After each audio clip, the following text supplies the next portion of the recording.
Gimana pun kita teriak-teriak di depan pintu Ka'bah, kalau di dalam darah dan daging kita ini tumbuh atau mengalir makanan dan minuman yang Allah nggak ridhoi, suara kita itu mute. Apa mute? Mute, mute. Nggak kedengaran. Di telepon, kita telepon Allah, tapi teleponnya di silent. Nggak kedengaran. Kenapa nggak kedengaran? Soalnya kita pakai opsi silent tadi. Dan opsi silent itu gara-gara kita makan makanan yang haram atau syubhat. Kalau kita mau ditolong oleh Allah dengan cara ajaib, tunjukkan keyakinan kita dalam kondisi-kondisi yang ajaib, yang sulit. Justru saat itu Allah akan menunjukkan pertolongan-pertolongan yang ajaib. Kalau kondisinya biasa-biasa aja, maka Allah akan menolong kita juga biasa-biasa aja. Dan tipsnya, kadang-kadang kita harus nekat sedikit. Karena hanya dengan sedikit nekat, kita bisa belajar tawakal. Kalau semuanya harus dihitung logis, kapan kita akan belajar tawakal? Ini kayaknya kurang logis nih. Memang kita butuh hitung-hitungan logis, ilmiah butuh. Cuman sedikit nekat itu dibutuhkan juga. Harus dikombin nih. Logika, iman, nekat. Logika, hitung-hitungan ilmiah. Iman, yang penting kita melakukannya tidak melanggar syariat. Nekat, disitulah bab tawakal. Kalau udah sesuai dengan hitungan-hitungan ilmiah, kemudian juga kita tidak melanggar hukum Allah, sedikit berspekulasi, dalam bahasa lain adalah nekat, di situ kita akan ngerasain the power of KPP. Itu baru dapat power of KPP. Dengan kita sedikit nekat, kita akan tahu, oh saya mah nggak bisa ngandelin siapa-siapa kalau gini, cuma bisa ngandelin Allah Subhanahu Wa Taala. Begitu kita sekali berhasil mengandalkan Allah dan pasti berhasil, maka kita akan semakin yakin untuk terus mengandalkan Allah next. Dalam next kasus, next time, kita pasti akan lebih yakin untuk ngandelin Allah. Makanya saya hampir bisa dibilang agak nggak terlalu gampang galau kalau urusan pemeliharaan Allah. Gak punya duit, gak galau sama sekali. Saya pernah cerita juga, di Kairo kalau lagi gak punya duit, makanya minum air putih sama kurma yang udah berjamur gitu. Kurma yang udah agak-agak, udah lama gitu, udah lebih dari setahun udah berjamur, dan udah keras, ditaruh di air, direndam, kalau udah agak lembut baru dimakan. Tapi kalau lagi ada duit tadi, sehari 3 kali di restoran. Gak punya manajemen, baru ada manajemen pas udah nikah. Cie. Jadi ini yang saya bilang the power of doa. Doa itu luar biasa, bisa benar-benar bisa break the impossible. Sampai saya berada di Bandung ini juga impossible. Dulu bagi saya Bandung itu kota yang nggak mungkin saya akan tinggal di sana. Saya awal-awal datang ke Bandung, belum punya kerjaan sama sekali. Saya berdiri di sebuah tower. Saya naik ke sebuah tower di kota Bandung, terus saya bicara sendiri. Saya butuh waktu 5 tahun ya Allah, ingin bisa menjadi seseorang yang bermanfaat di kota ini. Kenapa saya naik ke tower? Bukan karena lebih dekat ke Allah. Karena kalau mau lebih dekat ke Allah, jangan naik ke tower. Sujud serendah-rendahnya. Makin rendah, makin dekat. Saya naik ke tower tuh cuma pengen menikmati kota Bandung. Lihat kota Bandung, wah Masya Allah, saya 5 tahun lagi nih harus menjadi seseorang yang bermanfaat di kota Bandung ini. Alhamdulillah setelah 5 tahun, Allah kasih kemudahan-kemudahan yang luar biasa. Dan hampir bisa dibilang, saya datang ke Bandung juga nggak punya modal sama sekali. The power of kepepet. Di situ belajar tawakal pada Allah. Ya Allah, saya ini datang ke sini karena ingin beramal soleh, karena saya ingin lebih taat kepadamu, saya ingin berdakwah. Tapi saya nggak mau jadi guru tetap, Allah. Masih ada requestnya juga, Allah saya kalau bisa jangan jadi guru tetap ya. Saya orangnya karena susah diatur, senangnya loncat sana loncat sini. Jadi kalau bisa yang bebas-bebas aja ya Allah. Gitu. Akhirnya diundang, alhamdulillah ngajar. Yang dulu saya pernah cerita, saya disuruh ngajar ceramah. Saya ceramah nggak bisa. Bisanya cuma teriak-teriak doang. Alhamdulillah bisa ngaji, tapi kalau ceramah nggak bisa. Awal-awal ceramah kebalik. Allah Sallallahu Alaihi Wasallam, Rasulullah Subhanahu Wa Taala. Kebalik. Saking semangatnya gitu, Rasulullah Subhanahu Wa Taala, Allah teh Sallallahu Alaihi Wasallam. Jamaah bingung, ini Ustaz dari Kairo Sallallahu Alaihi Wasallam kebalik. Terus bingung lagi nih gaya siapa kalau mau ceramah? Gaya Agim aja lah. Halo? Betul tidak? Gitu-gitu. Waktu itu kan saya belum Sunda sama sekali, baru datang dari Aceh tiba-tiba ngomong bahasa Sunda kan patah-patah banget tuh. Jadi orang yang dengar juga kasihan ngelihatnya, aduh kasihan ya misalnya, udahlah kan mereka mau dengar bukan karena enak ceramahnya, karena kasihan. Ya udah aja.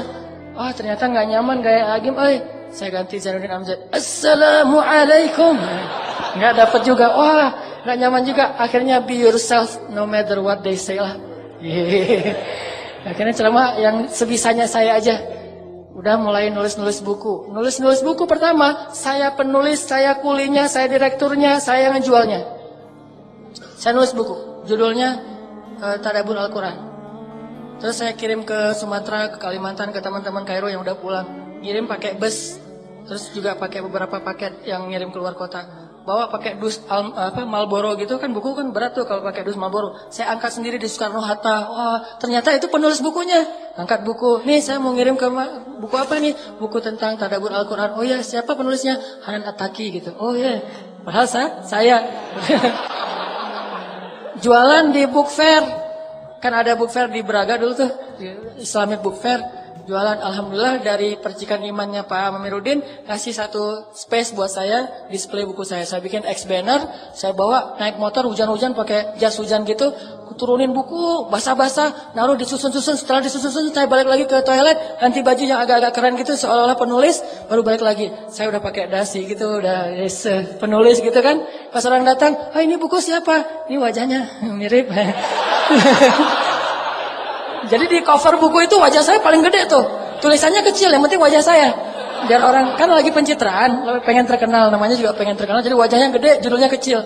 Pas orang lihat ini buku siapa yang nulis? Mirip. Oh iya, ini penulisnya minta tanda tangan. Dari situ mulai banyak acara, udah gitu bikinlah beberapa lembaga. Dari situ saya mencoba, itu awal saya ngerasa feeling guilty kan. Kok saya belajar jauh-jauh cuma untuk ngajar-ngajar gini terus dibayar? Saya harus bikin dakwah yang saya nggak dibayar. Akhirnya setelah 7 tahun kayak gitu, Allah kasih ilham, muncullah Pemuda Hijrah. Dan saya merasa dengan Pemuda Hijrah ini hilang sedikit feeling guilty-nya. Karena bisa berdakwah yang tidak ada lagi orientasi-orientasi apapun selain pengen berkhidmat kepada agama Allah Subhanahu Wa Taala. Tapi itu perjalanan semuanya tidak akan terjadi kecuali dengan doa. Kalau ngandalin ilmiah, nggak kayak gitu. Ilmiahnya harusnya saya pulang dari Kairo tuh udah di Banda Aceh aja. Ngapain jauh-jauh ke Bandung. Atau ilmiahnya saya nggak usah ke Kairo, udah aja sekolah di Banda Aceh atau kuliah di Banda Aceh. Tapi nggak pakai ilmiah doang, pakai iman, pakai rububiyah, pakai keyakinan bahwa Allah yang di Indonesia dengan Allah di Mesir sama. Sedikit nekat kadang dibutuhkan. Jadi kalau kalian mau melihat keajaiban, jangan cuma ngelihat Instagramnya, datang ke rumahnya. Lihat Instagram 1, ngepoin lagi Instagram kedua, sampai 10 Instagram dikepoin, tapi nggak ngelamar-lamar, itu nggak ada keajaiban. Mau ngelihat keajaiban, ini rumahnya di mana? Udah aja di komen, Neng rumahnya di mana? Saya mau datang, udah aja kayak gitu. Tunggu aja keajaiban, keajaiban apa? Di blok sama dia. Gara-gara nggak bisa masuk lagi Instagram. Kenapa saya di blog? Kayak orang aneh kata dia. Tapi kan namanya juga usaha kan, jangan menyerah. Ulangi lagi komen di berikutnya sehingga kita terkenal komentator yang paling banyak menghampiri akun-akun yang keren-keren. Komen di situ. Sampai kalau perlu jangan setengah hati. Kecuali akhwat ya, kalau yang cewek mungkin banyak batasan. Ini yang di atas-atas sebetulnya nunggu keberanian teman-teman di bawah. Jangan. Jadi kalau nggak berani nekat itu berarti agak mentalnya tuh masih kurang. Harus berani nekat. Nekat berani apa? Berani ditolak, berani disuruh pulang, berani dimarahin, berani. Pokoknya datang aja. Ayahnya ini kolonel. Udah datang aja. Pas datang kirain siapa, ternyata ayahnya ketua geng motor misalnya. Wah, nggak apa-apa. Bawa Kiki Briges tuh. Wah, Ki, temenin Ki, kemana? Mau ngelamar. Kalau bawa saya, karena ayahnya ternyata ketua geng motor. Oh ya udah bawa sama Kiki. Ternyata Kiki juga pernah, tapi gagal misalnya gitu. Misalnya, ya Ki, enggak, ininya contoh doang. Artinya, wah usaha aja, jangan setengah hati. Jadi baru disebut nekat itu kalau udah ngelakuin sesuatu, bukan nekat tapi cuma doa doang. Ya Allah, saya berharap bisa nikah tahun ini, tapi nggak nekat-nekat. Coba tunjukin dulu, karena nekat jadi tawakal. nggak kenal, nggak apa-apa. Saking nekatnya, jauh kayaknya levelnya jauh banget nih. Kita orang biasa banget, dia mah bidadari banget. Seorang pengemis melamar bidadari. Wes. Jadi pengemis yang luar biasa nih. Kayak siapa? Julaibi. Pengemis melamar bidadari. Dan saya mah orang biasa. Tapi saya punya Allah. Datang aja. Kan kita nggak tahu kalau belum mencoba kan? You don't know if you don't try. Itu pakai aja sebagai bahasa nekat. Tapi setelah itu Bismillahirrahmanirrahim. Allah ya muqallibal qulub. Wahai yang membolak-balikan hati. Udah segitu aja. Allah udah tahu lah keterusannya aku. Datang, ya Allah, Engkau yang memiliki hati orang-orang yang ada di dalam rumah ini. Ayahnya, ibunya, dia termasuk pembantu. Kadang-kadang pembantu itu bisa membuat orang terbolak-balik hatinya. Ayahnya masih bingung gitu, ibunya masih mikir-mikir, si Nengnya juga masih mikir-mikir. Pembantunya yang wah semangat. Pembantunya bilang, Neng, ibu teh udah sering ketemu anak laki-laki, tapi ini beda Neng. Pembantunya tuh cerewet, tapi cerewet yang positif. Ternyata si pembantunya tadi dibeliin cuangki sama kita. Ikhtiar yang maksimal. Pembantu juga bisa dimanfaatin. Karena saya pernah memanfaatkan pembantu. Dan itu berhasil. Ikhtiarnya yang maksimal. Kita nggak akan tahu kalau kita belum mencoba. Doa terus ikhtiar. Ikhtiarnya tadi bawa cuangki, bawa nasi pecel kasih ke pembantu. Bu, dari mana? Saya dari Surabaya. Oh, saya bawain rawon buat ibu gitu ya. Bawain rawon. Masya Allah, ini anak baik banget. Dia akan bisa mempengaruhi keputusan yang ada di dalam rumah itu. Keputusan paling penting bisa dipengaruhi oleh suara seorang pembantu rumah tangga gara-gara sebungkus rawon. Itu ikhtiar dulu. Jangan udah belum apa-apa, saya mah kayaknya enggak ini. Laksanakan aja dulu. Ikhtiar kerja juga gitu, harus sedikit nekat. Karena dulu saya pernah bisnis beberapa usaha kecil-kecilan, bukan bisnis, usaha. Bisnis mah kayak gaya usaha lah. Usaha kecil-kecilan, bikin kayak cabang-cabang kios pulsa gitu. Itu berawal juga dengan kenekatan. Pokoknya saya mau bikin itu aja, jual beli mobil second juga dengan kenekatan. Properti kecil-kecilan cuma beli satu, benerin terus jual lagi. Semuanya lewat nekat, tapi tawakal sama Allah. Yang penting jangan bikin Allah kecewa. Itu aja. Kalau kita nggak bikin Allah kecewa, kita masih tetap bisa ngandelin Allah. Begitu kita ngecewain Allah, nggak bisa ngandelin apapun. Kalau kita mengandalkan Allah, maka Allah akan menggunakan segalanya untuk kebaikan kita. Kalau kita nggak bisa mengandalkan Allah, maka kita kehilangan segalanya. Sehingga ulama bilang, siapa yang mendapatkan Allah, dia mendapatkan segalanya. Siapa yang kehilangan Allah, dia kehilangan segalanya. Minta sama Allah. Wa idza sa'alaka 'ibadi anni fa inni qarib. Allah itu dekat sama hambanya. Ujibu da'watad da'i idza da'an. Aku mengijabah setiap permintaan orang-orang yang meminta kepadaku. Minta sama Allah. Ini semangat, motivasi untuk berdoa dan berikhtiar dengan bumbu sedikit nekat. Baru kita akan melihat keajaiban. Banyak sekali dari pengalaman hidup saya itu nekat memang bikin keajaiban. Tapi dengan tawakal. Baru kita mengerti arti tawakal kalau kita udah agak sedikit nekat. Terus tips yang kedua dari pengalaman hidup yang mungkin jadi sharing juga buat teman-teman, biar doa itu diijabah oleh Allah. Ini penting banget nih. Jangan pernah makan atau minum sesuatu yang Allah haramkan. Itu mutlak. Gimana pun kita teriak-teriak di depan pintu Ka'bah, kalau di dalam darah dan daging kita ini tumbuh atau mengalir makanan dan minuman yang Allah nggak ridhai, suara kita itu mute, mute. Nggak kedengaran. Di telepon kita telepon Allah, tapi teleponnya di silent. Gak kedengaran. Kenapa gak kedengaran? Soalnya kita pakai opsi silent tadi. Dan opsi silent itu gara-gara kita makan makanan yang haram atau syubhat. Jangan pernah menggadaikan doa-doa teman-teman dengan harta yang haram walaupun berlimpah. Jangan pernah menggadaikan. Karena kalau kita sudah sampai membuang kesempatan diijabah doa, kita nggak bisa ngapa-ngapain lagi walaupun kita punya dunia dan seisinya. Nih kalau pilihan ya, ada pekerjaan tapi syubhat atau haram. Cuman resikonya Allah nggak mengijabah lagi doa kita.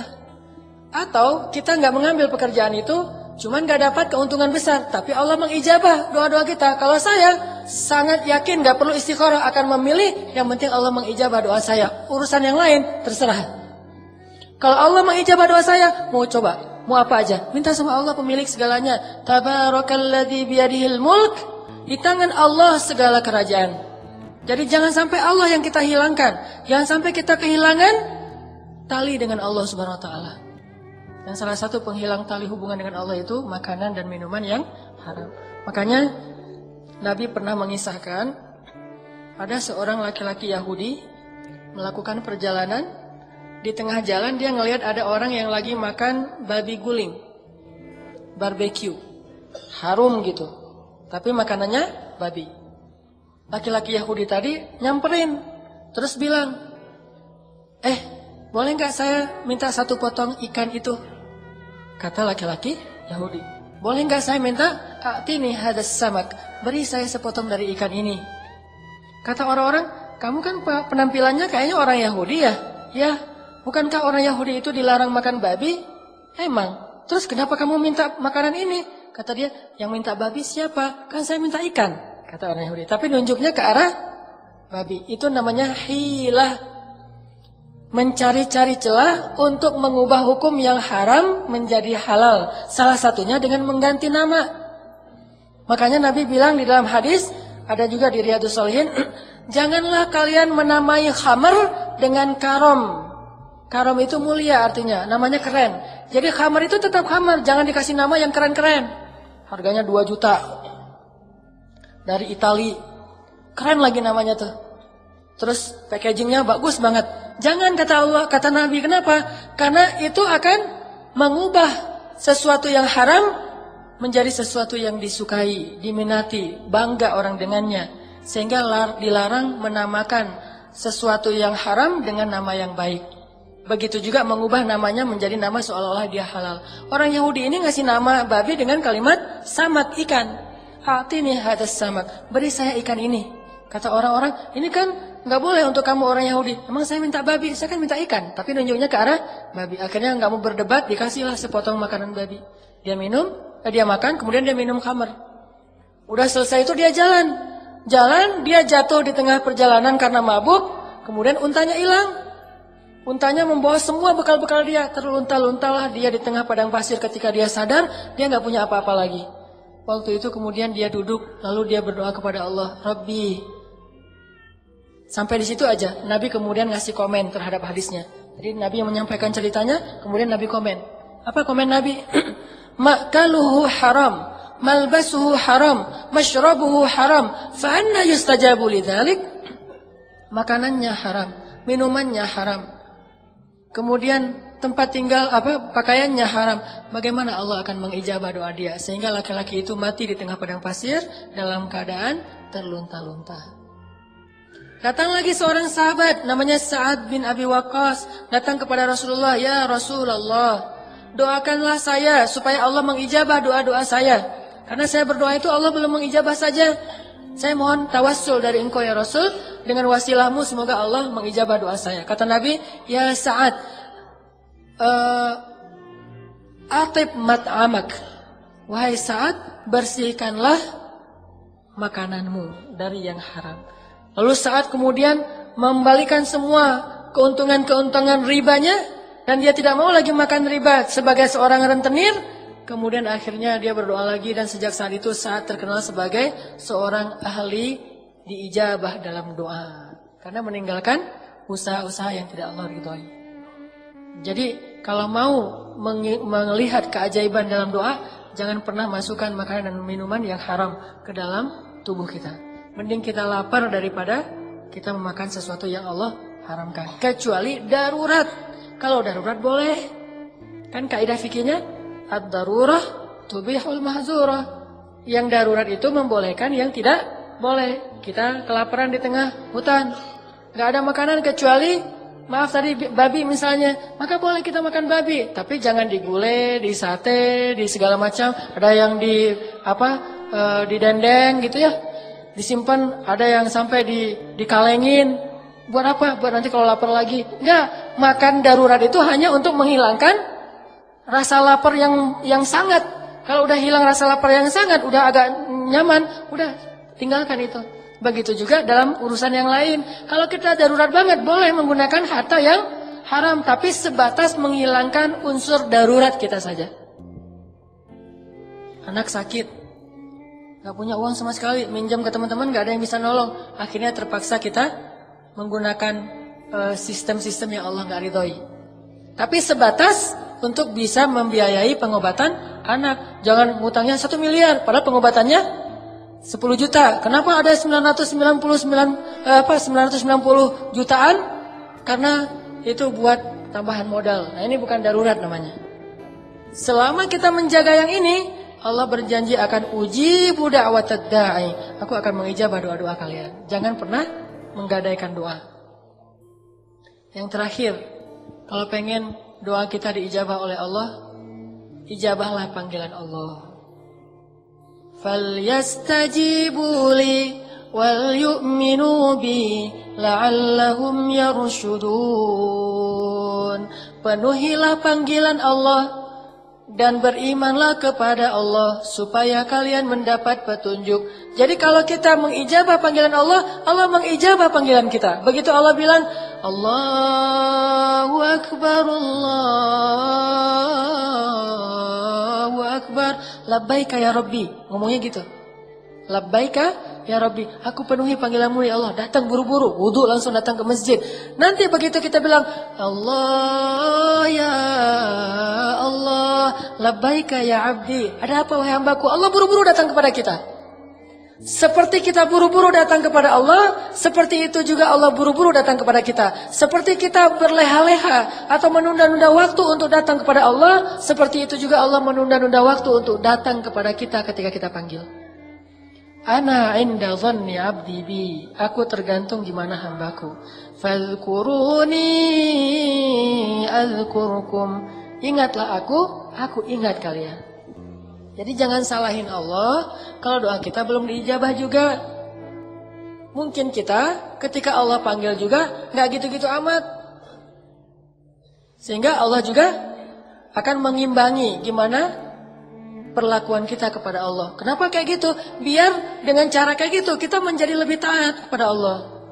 Sebetulnya nggak ngimbangin sih. Allah tetap Rahman dan Rahim, cuman dalam bab itu doang. Di sisi yang lain, Allah tuh ngasih nikmat kepada kita tuh nggak ngelihat kita soleh apa enggak. Terusnya dikasih nikmat kan? Kita membangkang ke Allah, tetap dikasih hidup, dikasih bahagia, dikasih nafas dan seterusnya, tetap dikasih nikmat. Cuman dalam bab doa aja Allah mau ngimbangin kita. Jadi Allah tetap nggak akan zalim sama hambanya. Cuman dalam bab itu Allah nggak mau, kecuali melihat kita sungguh-sungguh kepada Allah. Begitu dengar, kadang-kadang, apalagi kadang-kadang kita datang ke masjidnya belum azan. Datang ke masjid untuk sholat subuh jam 11 malam. Udah langsung datang. Ngapain kamu jam 11 malam ke masjid? Pengen sholat subuh. Ini misalnya saking luar biasanya. Kayak siapa? Sa'id Ibnul Musayyib. 30 tahun mendengar azan di dalam masjid. Gak pernah mendengar azan di luar masjid. Artinya sebelum azan udah masuk masjid. Kalau kita kayak gitu, Allah juga gitu. Kita baru mau angkat tangan, udah dikabulkan. Kok bisa gitu ya Allah? Kan kita datang ke masjid sebelum azan.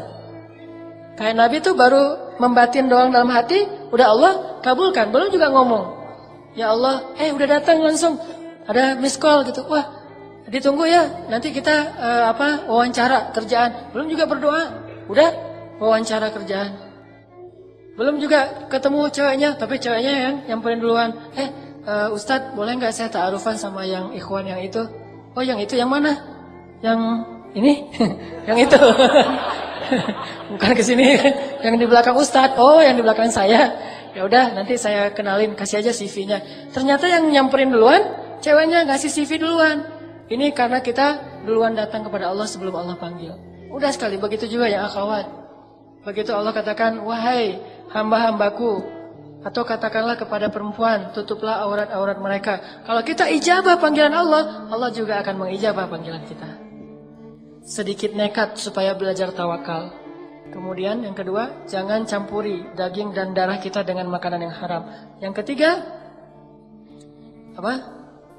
ijabahlah panggilan Allah sehingga Allah mengijabah panggilan kita. Kalau udah bisa kayak gini, insya Allah teman-teman mudah dalam hidup. Mau kerjaan mudah, mau sekolah mudah, mau nikah mudah, mau punya anak mudah. Ya Allah, ya Rabbi, ya Ilahi, andalkan Allah, jangan andalkan makhluk. Walaupun mustahil sekalipun, jangan kita membatasi yakin kita kepada Allah hanya dengan kata-kata mungkin dan mustahil. Kalau gitu Allah hanya akan ngasih kepada kita hal-hal yang mungkin. Kalau kita masih yakin kepada Allah terhadap hal yang mustahil, Allah ngasih kepada kita yang impossible. Tergantung gimana kita. Saya yakin kepada Allah akan maha penyembuh kalau sakitnya cuma flu. Minum obat flu atau obat sakit kepala. Allah fa'idha maritu fahuwa yashfin. Kalau saya sakit Allah maha penyembuh. Allah sembuhkan. Tapi begitu sakitnya parah, kita gak yakin lagi sama Allah. Yakin kepada makhluk. Padahal makhluk mah gak boleh kita yakini. Hanya boleh kita ikhtiar. Ke dokter itu babnya ikhtiar, bukan bab iman. Gak boleh beriman kepada dokter, beriman kepada obat. Tapi ikhtiarnya kepada dokter dan obat. Sesuai dengan tuntunan Allah. Imannya kepada Allah. Karena Allah bisa saja tidak menyembuhkan penyakit kita walaupun kita udah. Bahkan dokter aja bisa sakit. Apalagi yakin kepada penggandaan uang. Sampai ada salah satu driver Grab kalau nggak salah ngomong, Kang, itu ada juga ternyata di Jawa Barat ya, yang bisa menggandakan uang, sama kayak yang Kanjeng bisa menggandakan uang katanya. Saya jadi galau, karena kalau bisa kayak gitu saya senang banget. Mending saya nggak usah jadi driver Grab lagi, saya mah ke situ aja. Lumayan saya ada uang 1 juta, siapa tahu bisa jadi 5 juta, kata dia. Saya bilang, Kang, itu dia yang menggandakan uang itu namanya bisnis apa, Kang? Bisnis jasa. Kalau dia bisa menggandangkan uang, ngapain dia capek-capek bisnis jasa? Udah aja duit dia sendiri digandain, udah gitu nggak perlu lagi berusaha, nggak perlu lagi berikhtiar, nggak perlu lagi kerja, pakai mahar 5 juta, nanti digandain jadi 10 juta. Ngapain dia capek-capek kerja? Kalau dia bisa menggandakan uang sendiri, begitu dia ada uang 1.000, saya gandain ada uang 10.000, gandain kan gampang kan? Ngapain kerja lagi? Dia kerja karena dia nggak bisa menggandakan uang. Saya bilang, oh gitu Kang. Ini artinya saking kita lemahnya iman kepada Allah sampai akhirnya kita melakukan hal-hal yang sebetulnya nggak logis sama sekali. Kalau kita yakin Allah bisa menggandakan uang, kayak kita yakin kepada sosok yang bisa menggandakan uang di dunia, harusnya kita datang ke Allah lebih sering. Ya, kenapa ada orang yang sangat terpelajar, educated, sampai dokter, terpengaruh juga dengan isu-isu kayak gini. Dia bawa berapa puluh miliar supaya digandain, akhirnya nggak balik sama sekali, kecuali sedikit. Kenapa kita nggak datang kepada Allah? Allah, saya pengen digandain nih duitnya, saya kasih deh untuk Palestina 1 juta. Kata Allah, perumpamaan orang yang berinfak di jalan Allah seperti menanam benih yang nanti ujung-ujungnya dikasih 700 kali lipat. Kenapa kita nggak yakin sih sama Allah yang menyatakan di dalam Al-Quran dengan benar sekali, Shadaqallahul Azim? Kenapa kita yakin kepada makhluk yang lagi-lagi terbukti bahwa itu bohong, tapi masih aja yakin? Udah di TV lagi rame-ramenya bahwa itu bohong. Kita ada juga di Jawa Barat tuh, saya pengen datang sana. Udah jelas di TV itu bohong, tapi ini mau didatangin gitu. Kenapa Allah yang maha benar kita nggak datengin? Ini kan agak-agak unik. Berarti kita belum benar-benar beriman kepada Allah. Walaupun kita selalu bilang, Shadaqallahul Azim. Kita bilang gitu. Apa artinya?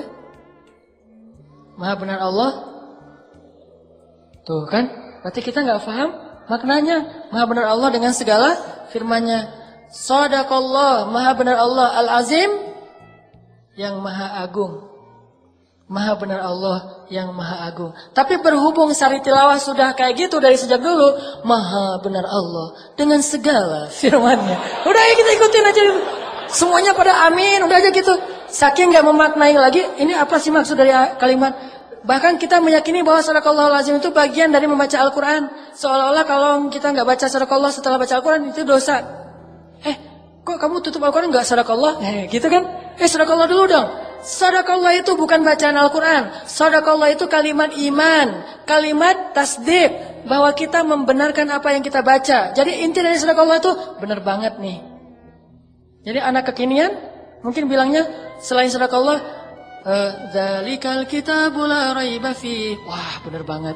Itu sama dengan sadaqallahul azim, cuman lebih utama kita pakai bahasa Al-Qur'an sadaqallahul azim. Tapi artinya benar banget nih.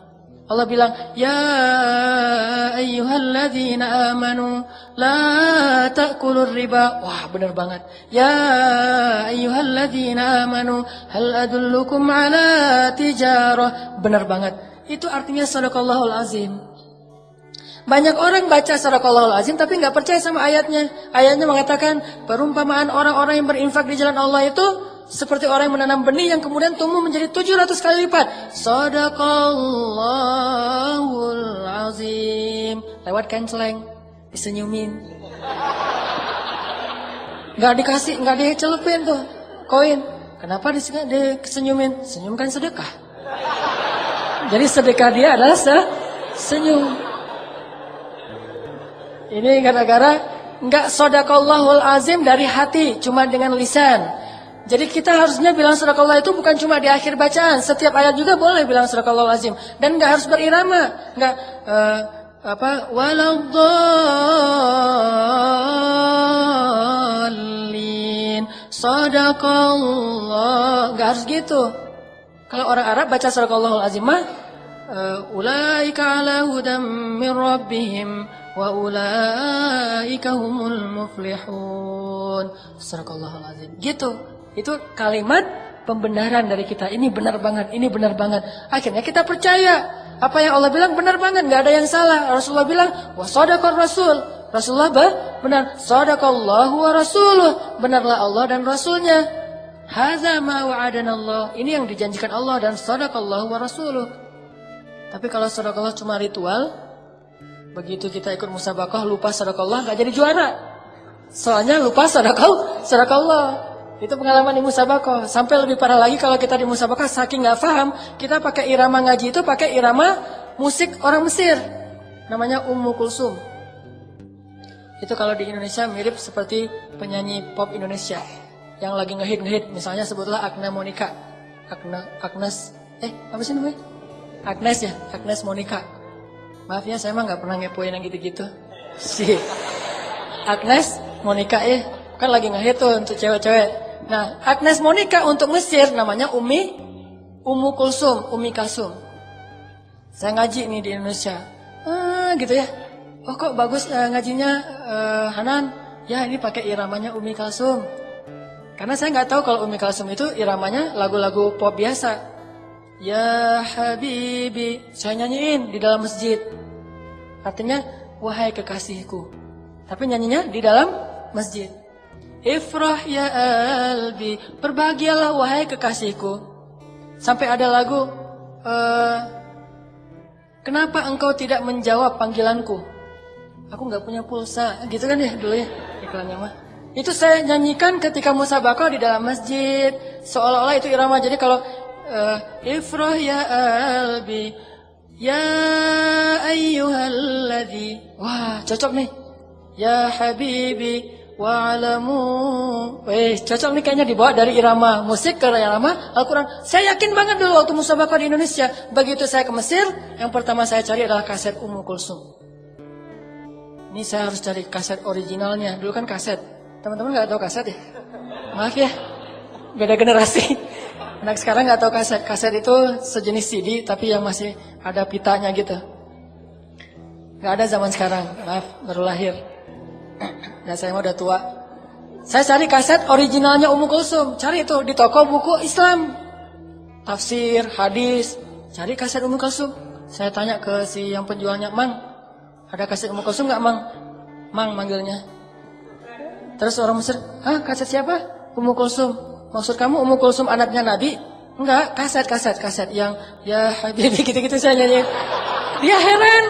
Orang Mesir heran ya. Saya kan orangnya agak-agak polos gak jelas gitu kan. Terus dia heran, ngapain kamu cari kaset itu di sini? Ini kan toko buku Islam. Nah itu kan muslimah, emang muslimah. Terus kamu ngapain mau dengar lagu-lagu itu? Pengen belajar Al-Quran. Makin heran dia, belajar Al-Quran dengerin itu. Apa hubungannya ya? Dia jadi asa-asa nyambung gitu kan. Kamu belajar Al-Quran pakai Ummu Kulsum, hubungannya apa ya kata dia? Ada aqua. Terus saya bilang, lah kan irama-irama Ummu Kulsum tuh bagus dipakai ngaji. Langsung dia bilang, ma'azallah. Ma'azallah itu kalau bahasa kita mah, a'udzubillah. Dia langsung heran, a'udzubillah minasyaitonir rajim, kata dia. Kenapa kamu bilang saya syaitonir rajim? Ya akhi, kata dia. Ummu Kulsum itu lagunya lagu umum. Irama musik-musiknya, irama musik-musik yang cuma cinta-cintaan. Ini bukan urusan fikih ya, tetapi itu bukan bacaan Al-Quran. Jadi kamu jangan belajar dari musik itu. Kalau musik mah musik aja, tapi jangan dipakai musik untuk baca Al-Quran. Oh gitu ya, saya baru ngerti. Astagfirullahaladzim, a'udzubillahi minasyaitonir rajim dong kalau gitu. Gara-gara saya salah paham. Saking kita nggak menghayati apa yang kita baca. Akhirnya kita bawa-bawa Al-Quran, dicampur adukan. Padahal Al-Quran, Al-Quran aja, musik-musik aja, main-main aja. Sehingga kalau kita campur adukan, kalau di anak skate itu mirip-mirip dengan istilah why I don't skate. Dia bukan anak skate, tapi pakai baju tracer misalnya ya. Bukan anak skate, tapi pakai DC gitu. Kena deh saya sendiri. Bukan anak skate, tapi pakai baju DC. Bukan anak pantai, misalnya pakai ripcall, tapi ripcallnya yang paling gede tuh. Kalau perlu yang kelihatan dari jauh itu cuma ripcall, orangnya nggak kelihatan. Saking pengen diakui sebagai anak pantai, anak Quicksilver, anak apa? Kalau skate mah mungkin anak DC, atau kalau anak basket sebutlah mungkin Nike gitu-gitu. Karena dia memaksakan ini. Kalau ternyata bukan kayak gini cara belajar Al-Quran, baru saya kemudian belajar Al-Qurannya dengan tadabbur, dengan hati. Ternyata baca Al-Quran yang paling tepat itu dengan hati, bukan dengan irama. Irama gimana pun suara kita bagus, kalau nggak dari hati nggak kena. Tapi kalau suara dari hati, walaupun suara kita agak-agak parah, insya Allah kena. Karena orang nggak jadi kena di hati orang, insya Allah ya. Jadi Shadaqallahul Azim itu membenarkan. Kita sering bilang Shadaqallahul Azim, tapi ayatnya kita nggak beriman, sehingga kita nggak mengamalkan, nggak berdoa dengan ayat itu. Berarti Shadaqallahul Azim kita cuma di lisan saja. Yakin, saya yakin insya Allah, kalaupun nggak dibilang 100%, tapi saya sangat yakin yang membuat saya sampai tidak perlu galau lagi. Kalau ada masalah, saya bisa bilang ke Allah. Sebagaimana kata Umar, wahai diriku, kalau kamu punya masalah jangan bilang ya Allah saya punya masalah besar, tapi bilang wahai masalah saya punya Allah yang maha besar. Serahkan kepada Allah. La tahzan, innallaha ma'ana. Ya Allah pengen nikah, ya Allah pengen rezeki, ya Allah pengen kerjaan, ya Allah pengen anak, ya Allah pengen apapun yang kebaikan-kebaikan, ya Allah. Bukan yang lainnya. Kayak iklan TV kabel ya. Ya Allah, bukan yang lain. Mudah-mudahan bermanfaat. Telat ini. Oke, kita tutup dengan sama-sama berdoa kepada Allah. Malam ini kita mau doa apa? Mas, doa cincin? Ya udah, doa cincin ya.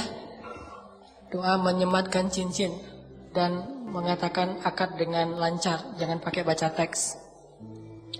Dan saya selalu menitipkan kepada teman-teman, jangan melupakan doa untuk saudara-saudara kita di Palestina, di Suriah, karena kita nggak bisa nolong mereka banyak. Setidaknya kita jangan juga udah nggak nolong, nggak doain pula. Plus yang pasti kita ngedoain bangsa kita Indonesia. Mudah-mudahan dianugerahkan kepada kita pemimpin-pemimpin yang beriman, yang soleh, dan juga diberikan kemakmuran kepada bangsa Indonesia, supaya orang-orang yang sakit mampu berobat, orang-orang yang miskin bisa menyekolahkan anak-anak mereka. Allah berikan kepada kita pemimpin yang adil, rakyat yang sabar. Mudah-mudahan Allah berikan baldatun thayyibatun wa rabbun ghafur. A'udzu billahi minasyaitonir rajim. Bismillahirrahmanirrahim. Alhamdulillahi rabbil alamin. Ar-Rahmanir Rahim. Malik yaumiddin. Iyyaka na'budu wa iyyaka nasta'in. Iyyaka na'budu wa iyyaka nasta'in. Iyyaka na'budu wa iyyaka nasta'in. Iyyaka na'budu wa iyyaka nasta'in. اهدنا الصراط المستقيم صراط الذين أنعمت عليهم غير المغضوب عليهم ولا الضالين اهدنا الصراط المستقيم اهدنا الصراط المستقيم صراط الذين أنعمت عليهم من النبيين والصديقين والشهداء والصالحين صراط الذين أنعمت عليهم من النبيين والصديقين والشهداء والصالحين اهدنا الصراط المستقيم يا هادي اهدنا الصراط المستقيم يا مقلب القلوب يا مقلب القلوب يا مقلب القلوب يا مقلب القلوب ثبت قلوبنا يا الله ثبت قلوبنا على دينك يا مصرف القلوب صرف قلوبنا إلى طاعتك اللهم اهد شباب المسلمين اللهم اهد شباب إندونيسيا اللهم اهد شباب إندونيسيا اللهم اجعلهم من الصالحين اللهم اغفر لهم ذنوبهم وتقبل منهم توبتهم يا غفار يا غفار يا تواب تب علينا يا تواب تب علينا توبة نصوحا Ya Allah ya Arhamar Rahimin, Engkaulah yang menggenggam hati setiap hamba-Mu ya Allah. Kami serahkan hati kami untuk berada di dalam genggaman dan kasih sayang-Mu ya Allah. Jangan biarkan hati kami digenggam oleh hawa nafsu dan syaitan ya Allah. Genggam eratlah hati kami ya Allah, dan jagalah ia sampai akhir hayat kami ya Allah. Tanpa Engkau, hati kami akan terbolak-balik antara kebatilan dan kemungkaran ya Allah. Kami takut, mungkin hari ini kami sering ke masjid, senang kepada taklim, bergaul dengan orang-orang yang soleh, orang-orang yang baik. Tetapi jika Engkau tidak menggenggam hati kami, justru di akhir hayat itu, mungkin bisa saja hati kami condong kepada kebatilan, condong kepada kemusyrikan, condong kepada kemungkaran, sehingga matilah kami dalam keadaan su'ul khatimah. Kami berlindung kepadamu dari su'il khatimah ya Allah. Genggamlah hati kami senantiasa dalam ketaatan sampai akhir hayat kami ya Allah. Kami merasakan hati kami kadang iman bertambah, kadang iman turun, kadang iman naik, kadang iman turun, kadang iman bertambah, kadang berkurang. Kadang iman kami dalam keadaan kuat, kadang iman kami dalam keadaan lemah. Setiap hari kami merasakan naik turunnya iman. Jika kami tidak menyerahkan hati kami kepadamu, siapa yang bisa menolong kami ya Allah?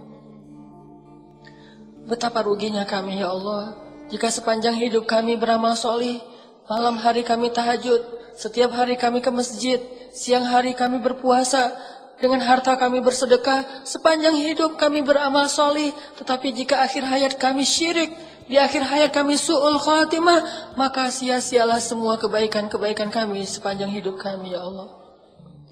Karena yang menjamin seseorang itu adalah akhir hayatnya, baik dan buruknya. Jika akhir hayat seseorang baik, walaupun sepanjang hidupnya dia berbuat buruk, maka Engkau akan mengampuninya dan memasukkannya ke surga.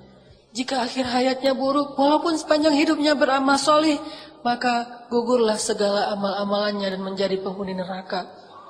Kami berlindung kepadamu dari su'ul khatimah ya Allah. Sebagaimana Engkau memberi hidayah kepada kami sepanjang hidup kami, terutama sejak kami hijrah, maka berilah juga hidayah kepada kami di akhir hayat kami ya Allah. Jadikanlah sebaik-baik hari kami adalah hari ketika bertemu denganmu ya Allah. Dan jadikanlah sebaik-baik amal kami adalah amalan yang terakhir ya Allah. Ya Arhamar Rahimin, berilah petunjukmu kepada pemuda-pemuda Indonesia. Berilah petunjukmu kepada pemuda-pemuda Indonesia. Berilah petunjukmu kepada pemuda-pemuda Bandung. Jadikanlah anak-anak muda Indonesia, terutama anak-anak muda Bandung sebagai ashabul kahfi.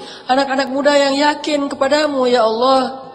Anak-anak muda yang berserah diri kepadamu ya Allah.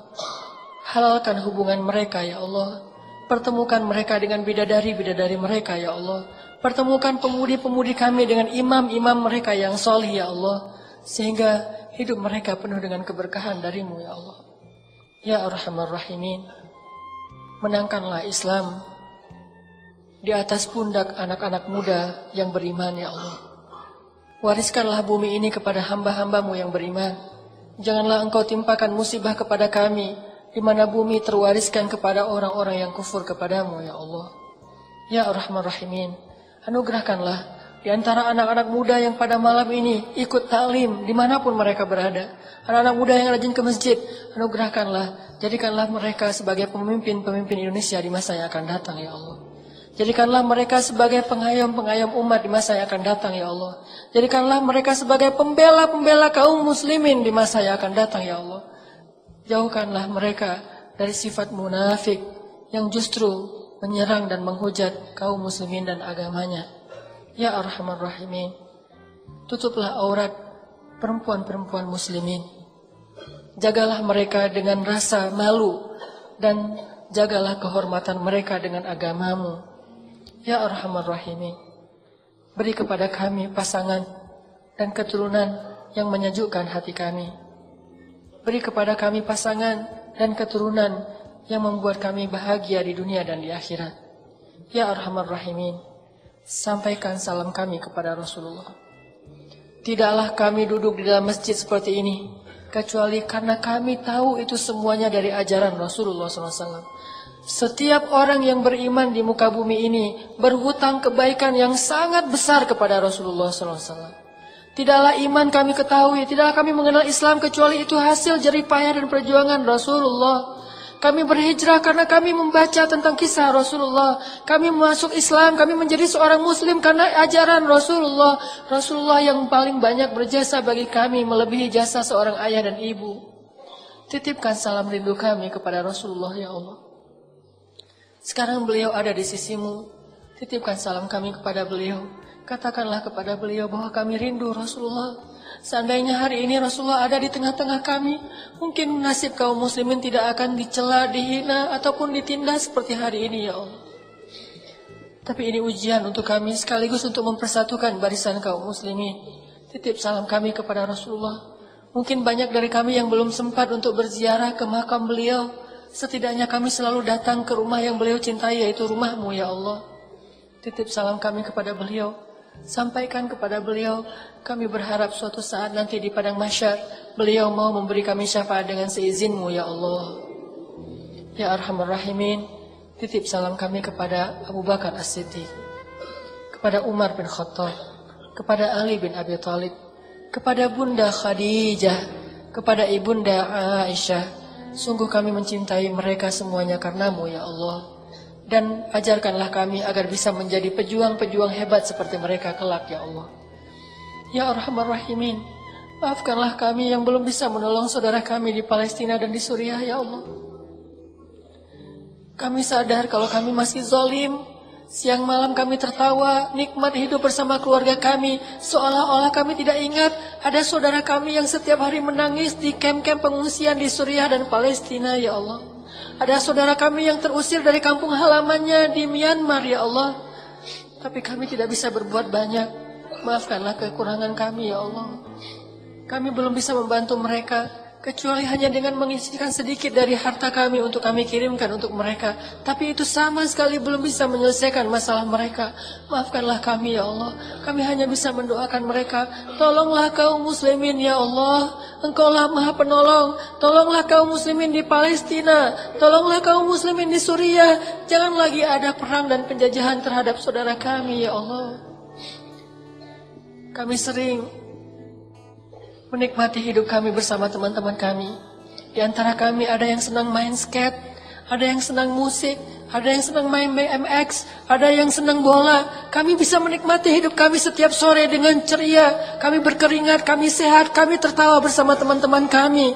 Tetapi banyak saudara kami di Palestina dan di Suriah, mereka tidak bisa hidup senikmat kehidupan kami. Seandainya mereka melihat bagaimana kami tertawa bersama teman-teman kami, sedangkan mereka menitikkan air mata, apa yang akan mereka katakan tentang kami di hadapan-Mu kelak ya Allah? Kami yakin banyak anak-anak muda di Palestina yang juga ingin menikmati masa mudanya dengan olahraga, dengan hal-hal yang positif seperti yang kami lakukan bersama teman-teman kami. Tapi Engkau memberikan mereka kehidupan yang mungkin lebih spesial daripada kehidupan kami. Maka tolonglah mereka ya Allah. Jangan lagi ada setetes darah pun dari darah kaum muslimin yang tumpah dan ditumpahkan oleh orang-orang yang zalim ya Allah. Ya Arhamar Rahimin. Tolonglah dakwah kami ya Allah. Makmurkan masjid-masjid di seluruh Indonesia, terutama di Bandung dengan anak-anak muda ya Allah. Jadikanlah kami semua yang hadir di masjid ini malam ini ya Allah sebagai dai, pembawa bendera agamamu yang akan berdakwah di lingkungan kami masing-masing ya Allah, yang akan meramaikan masjid kami masing-masing ya Allah, sehingga bukan hanya masjid TSB yang penuh dengan anak muda, tetapi semua masjid di Indonesia penuh dengan anak-anak muda yang cinta kepadamu ya Allah. Itulah cita-cita kami ya Allah, itulah harapan kami, itulah visi kami ya Allah. Maka tolonglah dakwah kami. Mudah-mudahan kelak kami bisa mendengar seorang presiden Indonesia yang hafal Al-Quran menjadi imam dalam sholat kami, membacakan ayat-ayat yang jarang kami baca karena bukan ayat-ayat yang ada di juz 30 tetapi ayat yang ada di seluruh Al-Quran. Kami rindu diimami oleh seorang presiden yang hafiz Al-Quran, yang membaca Al-Quran dengan khusyuk, yang membuat rakyatnya menangis ketika sholat di belakangnya. Ya Allah, mudah-mudahan kami bisa menikmati hari itu ya Allah. Hari ketika wakil presiden kami mengumandangkan azan, memanggil rakyatnya untuk beribadah kepadamu ya Allah. Lalu presiden kami mengimami sholatnya seperti Abu Bakar, Umar, Utsman dan Ali. Rabbana atina fid dunya hasanah wa fil akhirati hasanah wa qina adzabannar. Artinya doa Rabbi syrah li sadri itu benar-benar memudahkan urusan. Termasuk kalau misalnya kita lagi ada masalah sama seseorang, kita doa ya Rabbi mudahkan urusan saya. Mudah enggak? Kalau kurang mudah, berarti kita belum benar-benar jujur dalam kalimat kita kepada Allah. Jujur gimana? Kita yakin enggak sih Allah yang memudahkan urusan kita? Kalau kita yakin banget, Allah akan tunjukkan keajaiban yang luar biasa. Seperti cerita kemarin tuh. Dua orang yang saling berhutang kan? Yang satu memberi hutang dan bertanya, siapa saksinya? Kata yang berhutang, Allah saksinya, boleh enggak? Kata yang memberi hutang, oh boleh, Allah itu sebaik-baik saksi dan itu jujur, yakin gitu. Coba kalau kita lakukan itu sekarang, mungkin kita akan dikhianatin, akan dirugiin sama banyak orang. Kenapa? Karena nggak yakin banget kepada Allah SWT. Masih ada sedikit, setitik ragu. Ntar kalau dia bohong gimana? Bukankah ada Allah? Ntar kalau dia lupa gimana? Bukankah ada Allah? Ntar kalau dia berubah pikiran gimana? Bukankah ada Allah? Ntar kalau dia hilang tiba-tiba nggak membayar hutang gimana? Bukankah ada Allah? Bukankah ada Allah? Ini jarang kita ucapkan. Kita masih ragu walaupun kita mengatakan hasbiyallah, hasbunallah. Makanya jarang ngelihat keajaiban. Padahal kalimat itu kalimat-kalimat yang mukjizat, powerful. Sebagian mungkin pernah dengar cerita Imam Hasan Al-Basri. Imam Hasan Al-Basri salah satu ulama generasi tabi'in, generasi kedua. Ceritanya Imam Hasan Al-Basri ini pernah bikin seorang gubernur Baghdad namanya Hajjaj. Ini Hajjaj ini gubernur yang sangat jahat, sering membunuh orang soleh, termasuk sahabat Nabi pernah dibunuh sama dia. Imam Hasan Al-Basri pernah bikin gubernur Hajjaj itu tersinggung. Kapan? ketika Imam Hasan Al-Basri diundang ke rumah Gubernur Hajjaj bersama beberapa ulama yang lain, beberapa tokoh masyarakat diundang ke rumah barunya, istana gitu. Jadi Raja Hajjaj ini suka bikin istana terus pamer. Undang nih. Diundang orang-orang penting, minta semacam testimoni gitu, minta komentar. Jadi kalau bahasa kita mah nge-posting di sosial media, terus nunggu gimana menurut kalian. Jadi yang komennya tuh macam-macam ditungguin sama dia. Nanya ke setiap orang yang tamu yang diundang, gimana menurut kamu istana saya? Rata-rata mengatakan ini bagus, istana pertama yang saya lihat yang paling indah segala macam. Bahasa-bahasa memuji lah. Dan gak jujur. Begitu giliran Hasan Al-Basri, ya Syekh Hasan, gimana menurut Syekh tentang istana saya? Syekh Hasan mengatakan, saya sama sekali tidak tertarik dengan semua ini. Sesungguhnya apa yang ada di sisi Allah lebih baik daripada apa yang ada di sisi Anda. Ini ucapan Hasan Al-Basri. Karena lagi ada acara makan siang kayak gitu, banyak orang, Hajjaj menahan emosi. Dia tersinggung banget, marah sebetulnya. Akhirnya udah selesai obrol-obrolan, makan, pulang. Saat pulang, Raja Hajjaj mengutus 2 orang prajurit untuk menangkap Hasan Al-Basri di tengah jalan. Suruh bawa balik lagi ke istana. Mau dia apa? Mau dipancung. Karena dia suka mancung, orang soleh. Tangkap tuh Hasan Al-Basri. Di tengah jalan, didatangi pengawal raja, kemudian dibawa lagi ke istana, mau dipancung. Begitu Hasan Al-Basri berhadapan dengan Hajjaj, Hasan Al-Basri kemudian berdoa di dalam hatinya. Yang tadinya Hajjaj marah besar, pengen bunuh Hasan Al-Basri, pengen memancung Hasan Al-Basri, tiba-tiba pas melihat wajah Hasan Al-Basri, Hajjaj ini berubah seperti orang yang kena hipnotis. Tiba-tiba dia tersenyum, tiba-tiba dia jadi orang yang humble, hangat banget, langsung memeluk Hasan Al-Basri. Selamat datang wahai Syekh, selamat datang, duduk. Syekh, beri saya nasihat, terus dikasih makanan, minuman. Setelah itu dipersilakan pulang, dikasih kendaraan yang terbaik.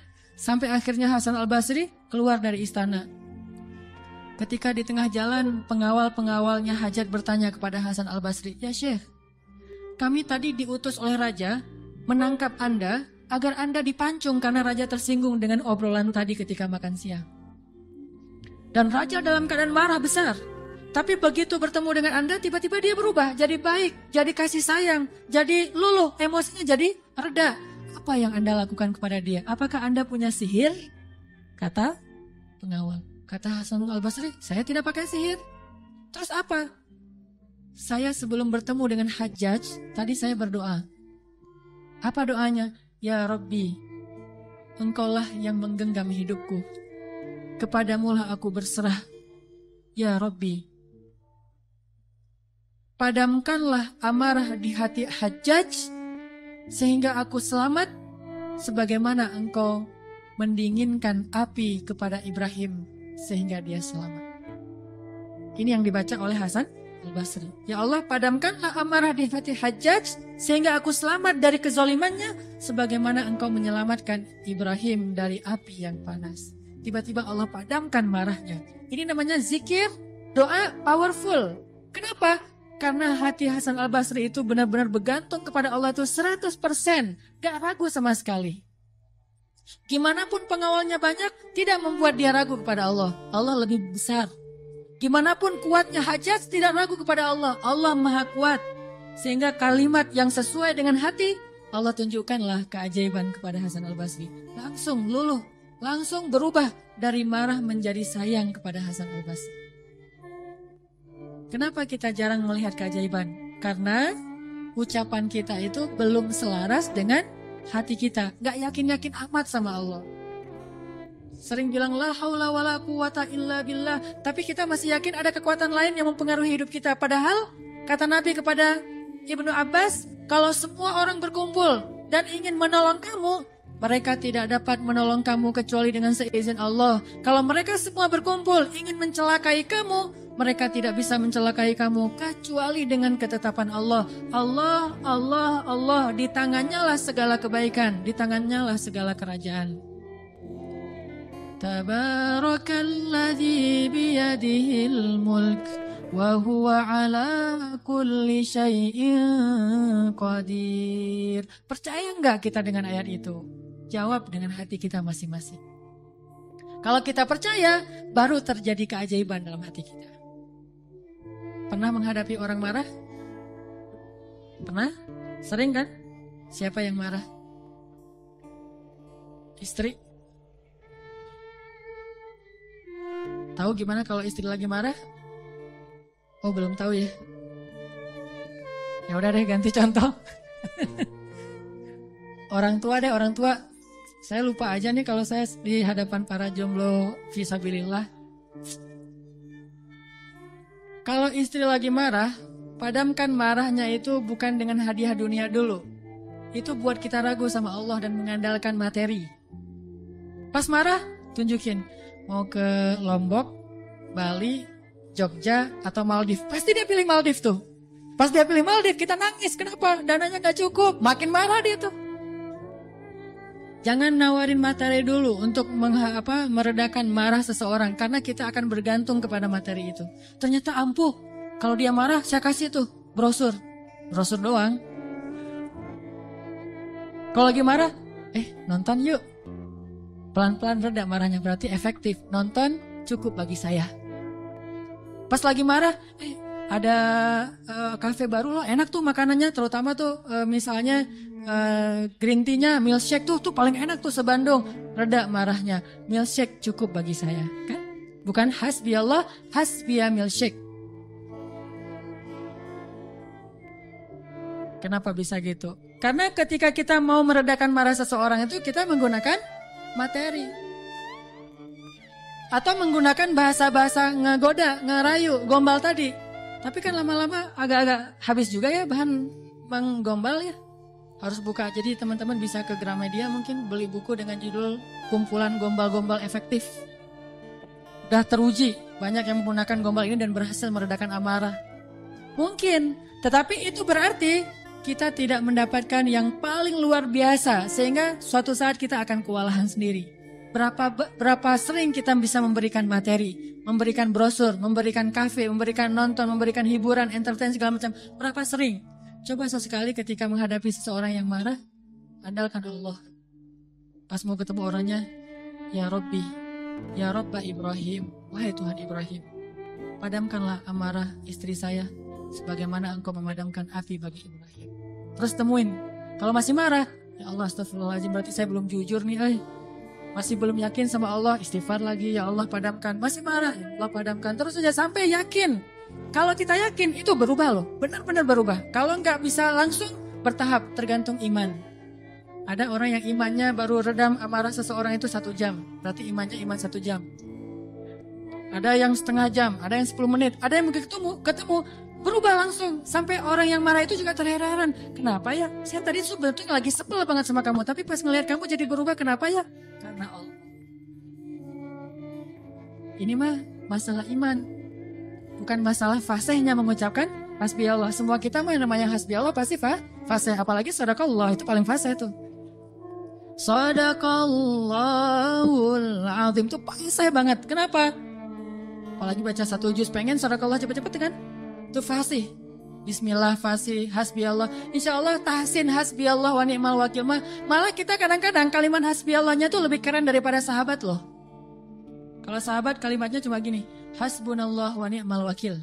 Kalau kita, hasbunallah wa ni'mal wakil. Ni'mal maula wa ni'man nasir. Coba lihat, panjangan siapa ucapannya? Panjangan kita kan? Sahabatnya cuma sedikit. Ibrahim lebih sedikit lagi. Hasbi Allah, segitu doang. Kita rame, oh jangan cuma hasbi Allah, tambahin dong. Jangan terlalu irit-irit dalam berzikir. Rame aja di broadcast soal panjang pendeknya zikir. Tapi dua-duanya gak powerful, gak ngaruh.